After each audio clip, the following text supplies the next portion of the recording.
Hello kids, how are you all? So we had been studying about metals and non-metals, yes. So last time we studied about malleability, ductility, conductivity, lustrous, sonorous, and we also saw a chemical property which is a reaction with oxygen, yes. Today let's revise them so they will help us to know the next point. Okay, you know, malleability is physical property, conductivity is physical property, ductility is physical property, sonorous is physical property, yes, lustrous is physical property. These are physical property of metal, yes.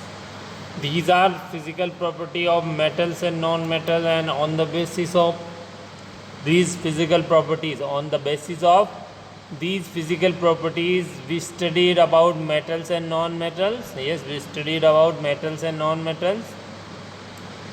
So first topic, as you can see, ductility. Okay, so what is the meaning of ductility? The property of metal by which it can be drawn into wire, yes, is called ductility.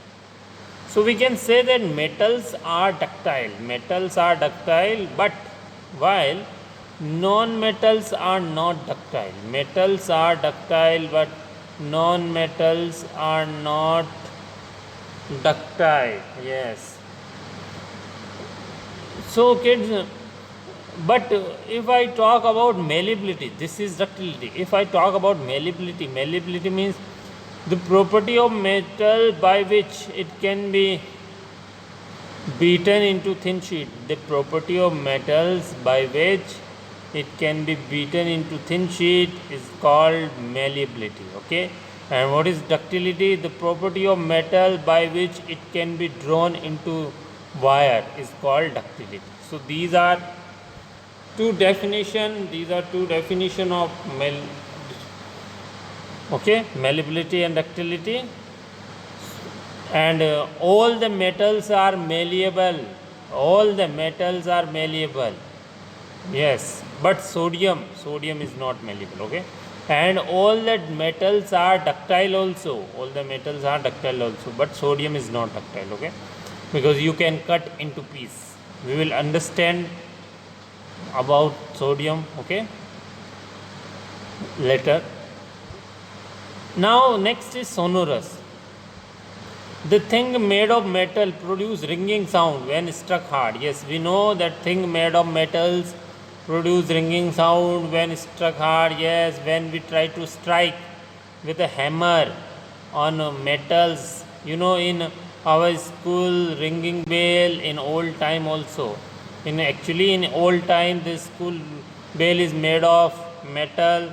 When something is strike on it, when hammer is strike on it, it produces ringing sound. So we can say the things made of metals produce ringing sound when struck hard. Since metals produce ringing sound, they are said to be sonorous. Okay, so sonorous are those metals which produce ringing sound. Okay, you know, in temple bell produce ringing sound. Yes, am I right? Yes, I hope you understood. Now let's move on the next point.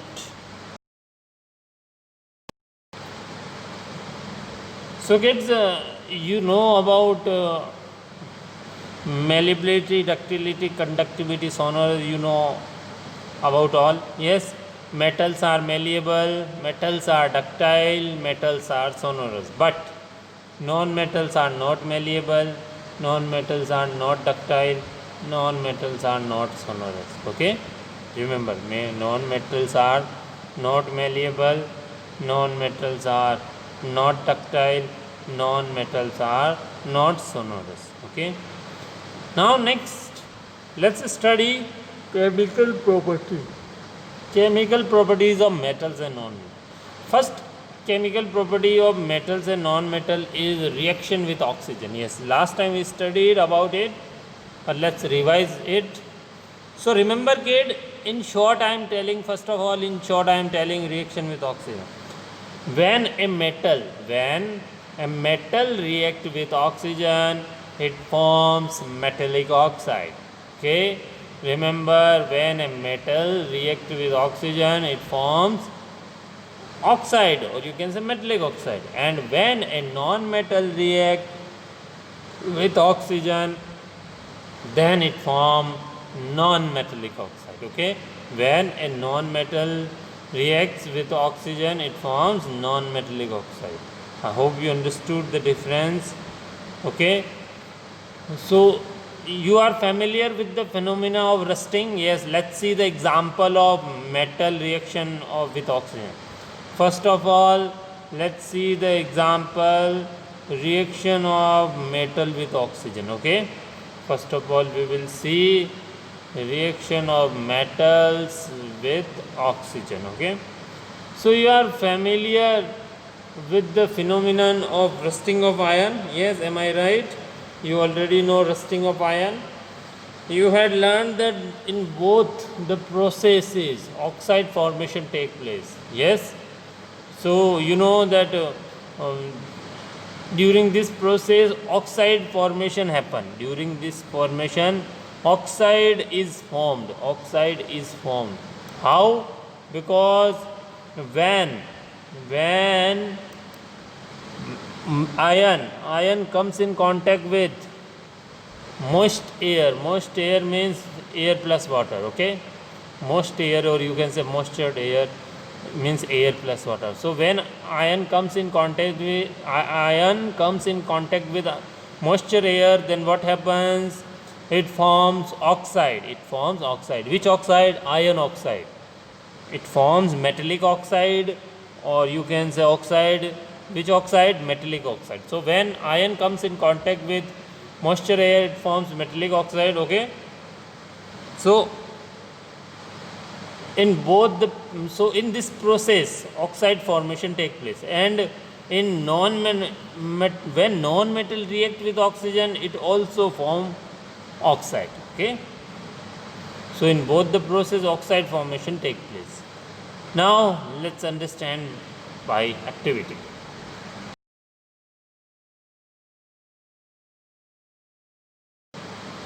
So kids, first of all, what will you do? Collect a spoonful of rust and dissolve it in a very little amount of water. Okay, collect rust. First of all, you will collect rust and you will dissolve in water. Okay, you will find that rust will suspend. Yes, rust remains suspended in water. Okay, collect a spoonful of rust and dissolve it in a very little amount of water.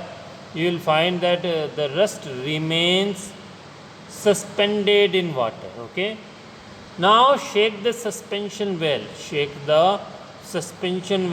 Okay, then you will test it with red and blue litmus paper. Then you will see the result. If the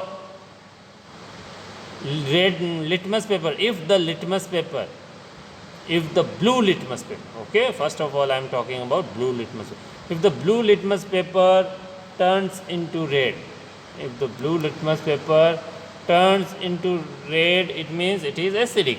But if red litmus paper turns into blue, it means it is basic. So first of all you will take rust, dissolve in water. You will see that it will suspend. Now after dissolving in water, you will shake it well. Then you will test the solution with red and blue litmus paper. Let's see the result. Let's move on the next point. So kids, when you will test it with litmus paper, you must have observed that the red litmus turned blue. Yes, red litmus is turning blue. It means this solution is basic in nature, means metals are basic in nature. What is the meaning of basic? Basic means basic word we use for those who are actually bitter. Okay, who are bitter. An acidic word we use for those who are sour. Okay, so you will observe when will you try to do test with rust. When will you try to do test with rust? Then you will find that red litmus turns blue. Red litmus turns blue. Okay, so you must have observed that the red litmus turns blue. So oxide of magnesium is also basic in nature. So we can say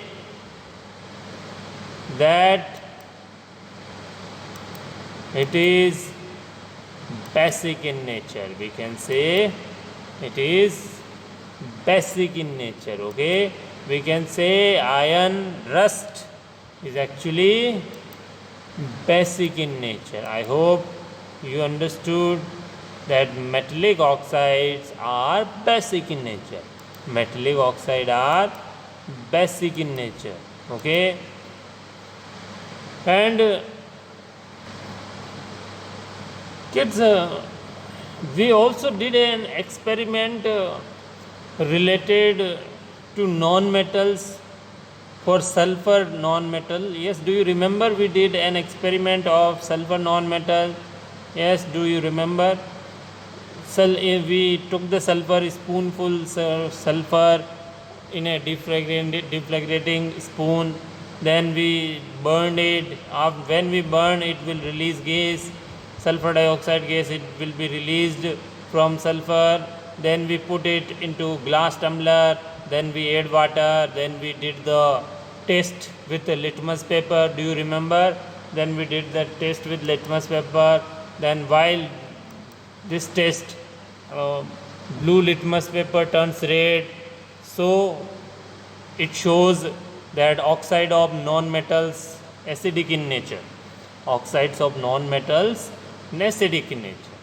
So I hope you understood that oxide of metal basic in nature and oxide of non-metal acidic in nature. I hope you understood. Now let's move on the next point. So kids, now we will study reaction with water.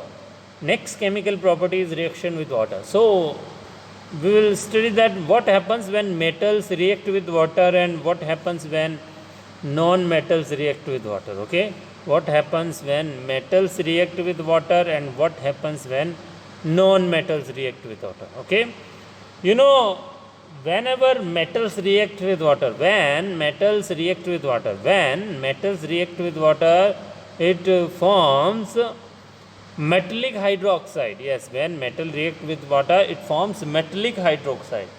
Okay, remember kids. Okay, so let us see how metals and non-metal react with water. You know, sodium metal is very reactive metal. Yes, it react vigorously. Yes, it react fast. Yes, with oxygen and water, a lot of heat is generated in the reaction.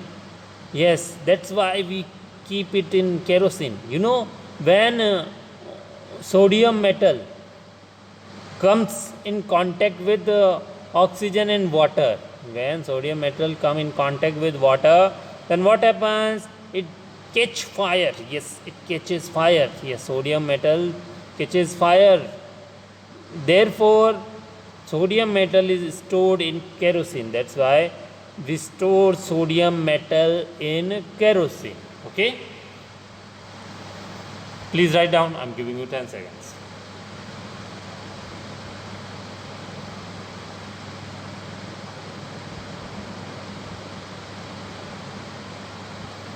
So kids, why do we store sodium metal in kerosene? Because when sodium metal comes in contact with water, it is very reactive, so it reacts vigorously with oxygen and water and catch the fire. I hope you understood. Now let's move on the next point.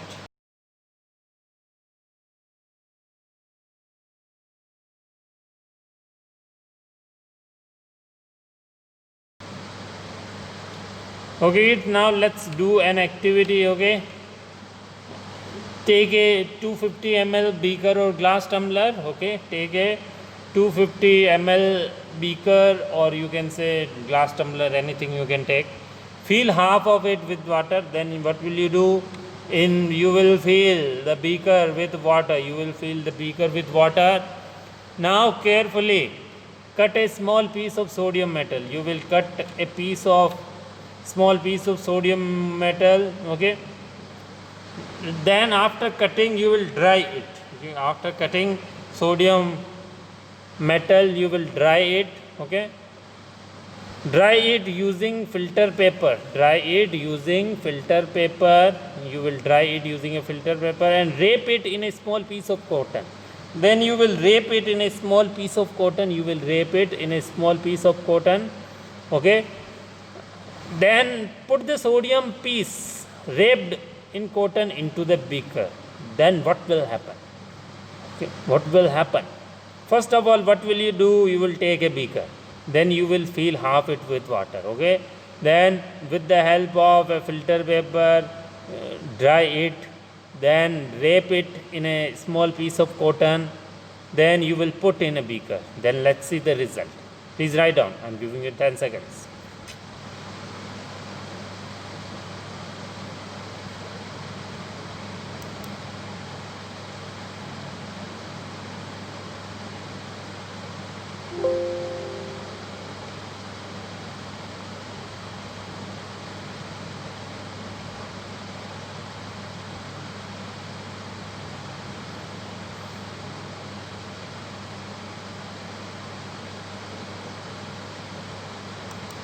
So kids, first you know sodium metal we can cut easily with knife. Yes, sodium metal is not malleable, sodium metal is not ductile, sodium metal is not sonorous. It means sodium metal is not malleable means you cannot convert it into thin sheet. Sodium metal is not ductile. It means you cannot convert into wire. Sodium metal is not sonorous. It means it doesn't produce ringing sound. But you can easily cut with knife. Yes, you can easily cut sodium with knife. So take a beaker, fill it half with water. Take a small piece of sodium metal which is stored in kerosene. Yes, because we always keep in kerosene. And dry it using a filter paper. Then wrap it in a small piece of cotton. Okay, wrap it in a small piece of cotton. Put the sodium piece wrapped in a cotton. Put the sodium piece wrapped in a cotton into the beaker. Then what will happen? Let's write the result. Let's move on the next slide.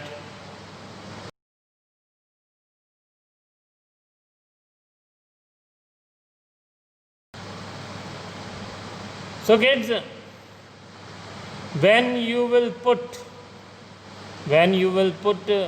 sodium metal into beaker, it will catch the fire. It will catch the fire. Yes, it's true, it will catch the fire.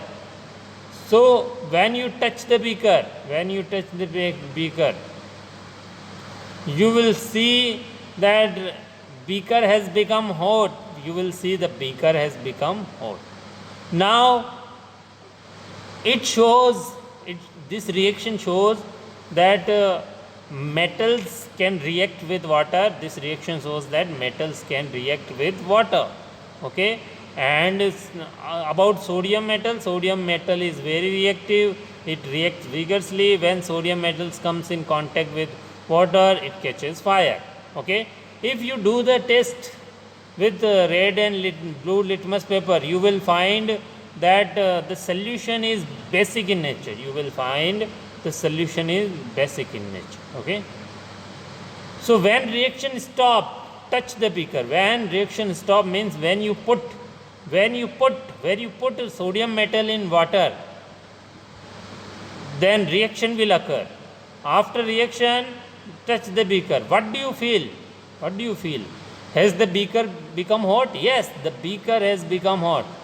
Test the solution with red and blue litmus paper. Is the solution acidic or basic? The solution will be basic in nature. Okay, I hope you understood, you got the answer of all these questions. Okay, now let's move on the next point. So as you can see, the observation result, as you can see, okay, you observe that sodium reacts vigorously. Sodium reacts vigorously with water. Some other metal do not do so. Yes, other metal do not react vigorously, but sodium metal reacts vigorously. For example, iron reacts with water slowly. Yes, iron always react with water, but slowly.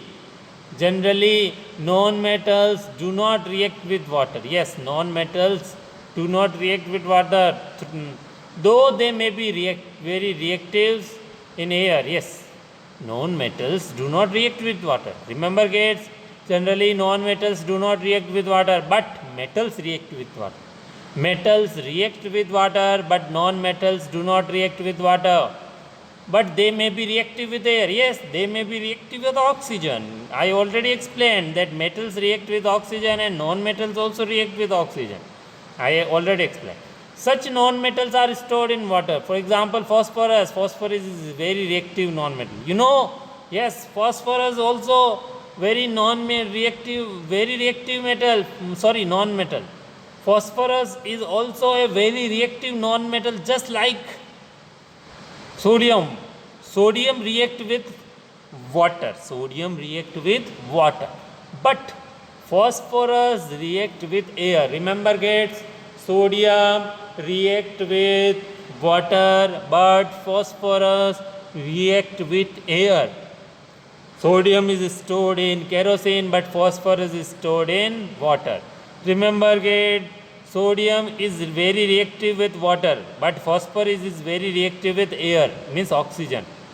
That's why sodium is stored in kerosene and phosphorus is stored in water. Okay. Remember, non-metals do not react with water, but metals react with water. Okay. And phosphorus catches fire if exposed to air. Yes, it catches fire if it exposed to air. So to prevent the contact of phosphorus with atmospheric oxygen, it is stored in water. Okay. So I hope you understood.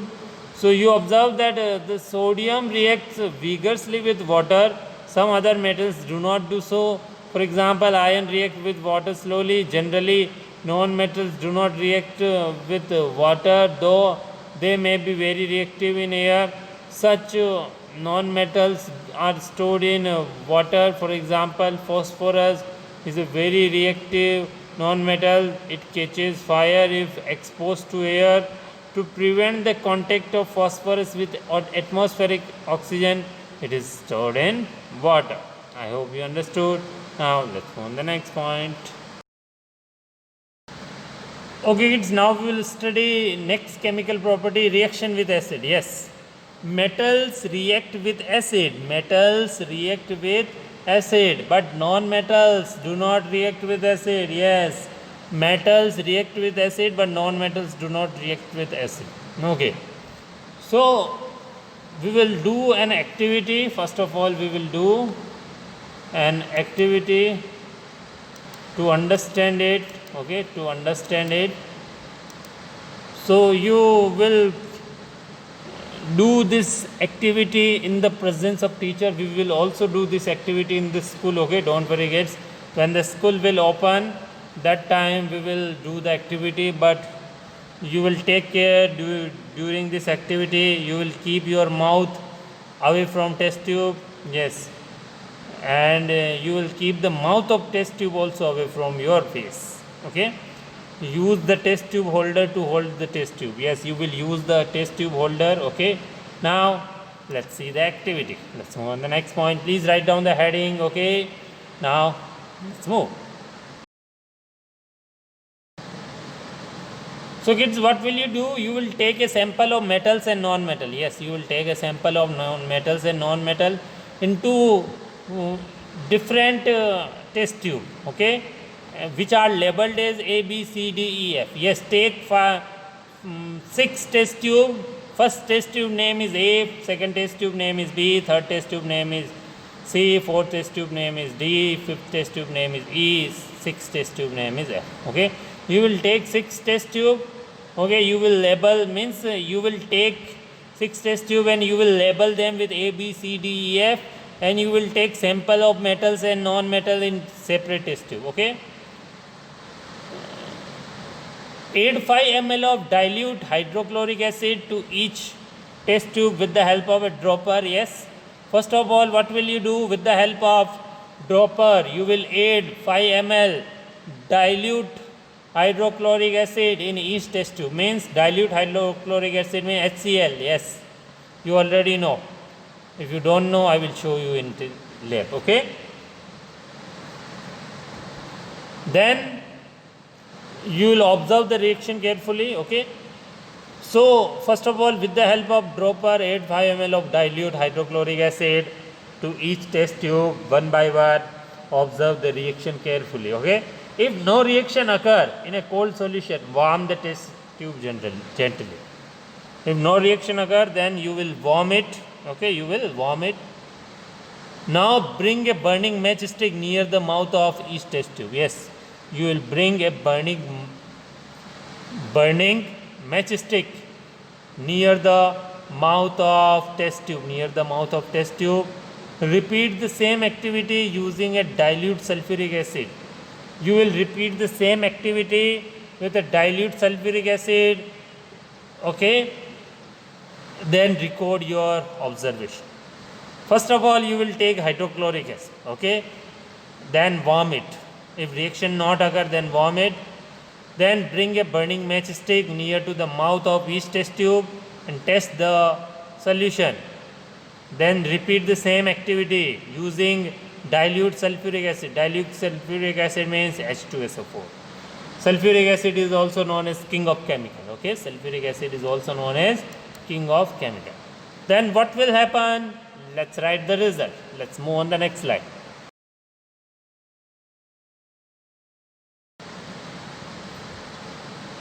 So kids, is there a difference in the way metals and non-metal react with acid? Yes. What could the pop sound in some cases be due to the when burning matchstick is brought near to the mouth of test tube? Yes. When you bring matchstick near to the mouth of test tube, what could the pop sound in some cases? Yes. You know kids, when you will bring burning matchstick near to hydrochloric acid and near to sulfuric acid, pop sound can produce. Pop sound may produce. Let's write the result so we can easily understand it by writing observation. Let's move on the next slide.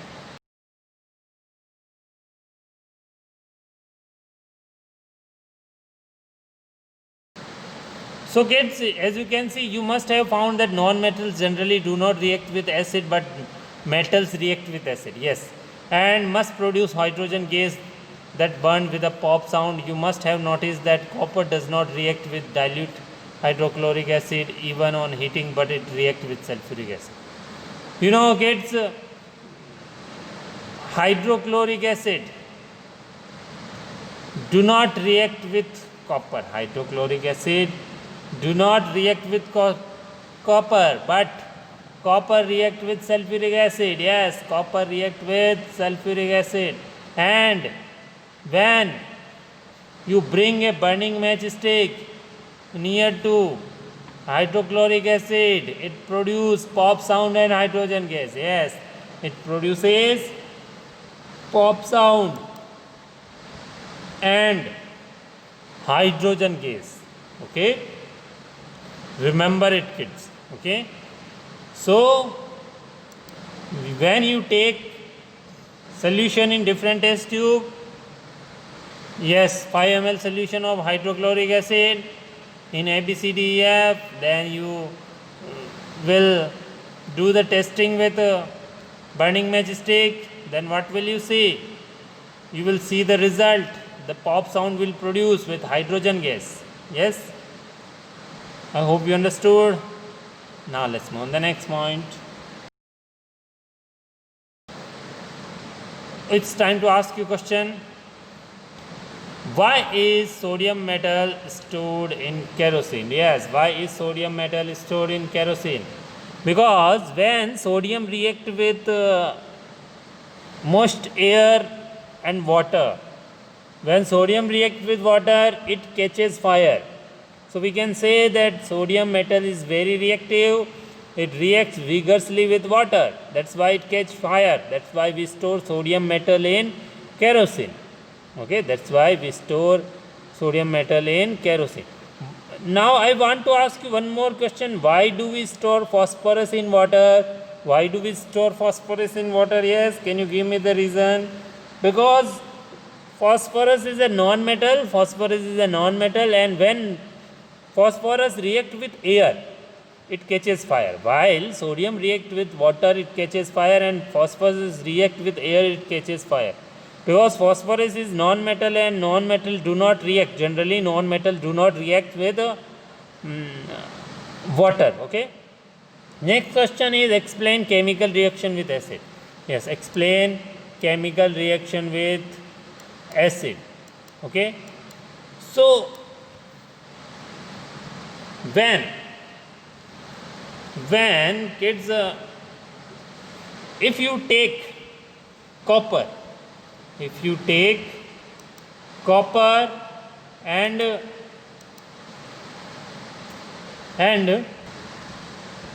you add copper in sulfuric acid, then what will happen? If you take copper and if you add copper in sulfuric acid, then what will happen? Yes, it will do reaction. What is sulfuric acid? Sulfuric acid is acid. Yes, it is acid. It is king of chemical. So when copper react with sulfuric acid, it forms copper sulfate. Yes, this reaction shows that metals react with sulfuric acid, but means metals react with acid. Yes, metals react with acid, but non-metals do not react with acid. Okay. Now take hydrochloric acid in test tube, HCl. HCl means hydrochloric acid in different test tube. Now bring a burning matchstick. It will produce pop sound. Yes, because it is acid.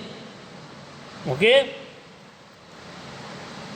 So I hope you understood chemical reaction with acid, and you already know chemical reaction with water. Yes, when chemical reaction with water. Yes, so metals react with water, but non-metals do not react with water. Metals react with water, but non-metals do not react with water. Yes, sodium is a metal which react with water, it catches fire. But phosphorus do not react with water, but when if it is exposed to air, it catches fire. I hope you understood all the topic. Okay. Physical properties. Today we studied chemical properties. In next class we will study something more. Now we will meet in next class. Okay. Till then, bye bye.